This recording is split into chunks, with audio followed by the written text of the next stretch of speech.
ભરૂચના દહેજ જંબુસર બાયપાસ પર આવેલ પટેલ વેલફેર હોસ્પિટલ સામે ગત રોજ સાંજના સમયે ટ્રક ચાલકે મોટરસાયકલને ટક્કર મારી કચડી નાખતા તેનું સ્થળ પર જ કમકમાટીભર્યું મોત નીપજ્યું હતું। ભરૂચમાં દહેજ જંબુસર બાયપાસ પર આવેલી પટેલ વેલફેર હોસ્પિટલની સામે રસ્તા પર પૂર ઝડપે દોડતી ટ્રકના ચાલકે બેદરકારીથી વાહન ચલાવી આગળ ચલાવતા મોટરસાયકલ ચાલક જીતેશ પટેલને અડફેટે લેતા તેનું ઘટના સ્થળે જ કમકમાટીભર્યું મોત નીપજ્યું હતું। 6 વાગ્યાની આજુબાજુમાં એક ઓવરલોડ ગાડી બાયપાસ ચોકડીથી અંદર ભરૂચ સિટીમાં જતી હતી બંબરપુરા, તો એક બાઇકવાળો જે સાઈડ પર ઊભો હતો એને એને અડફેટમાં લઈ નાખ્યો અને એ ગંભીર રીતે ઘવાયો છે અને એને વેલફેર હોસ્પિટલમાં દાખલ કરેલો છે।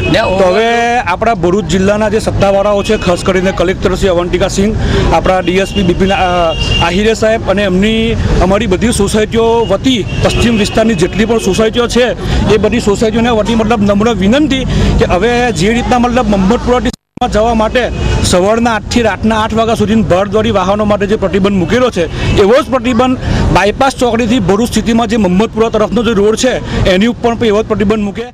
વધુમાં જીતેશ દહેજ ખાતે નોકરી કરતો હોય અને મોટરસાયકલ પર દહેજથી નીકળી ભરૂચ તરફ આવી રહ્યો હતો ત્યારે કાળમુખી ટ્રકના ચાલકે તેને અડફેટે લીધો હતો। ત્યારે હાલ તો પોલીસે અકસ્માત મોતનો ગુનો નોંધી વધુ તપાસ હાથ ધરી છે। આવી સૈયદનો રિપોર્ટ S9 ન્યૂઝ ભરૂચ।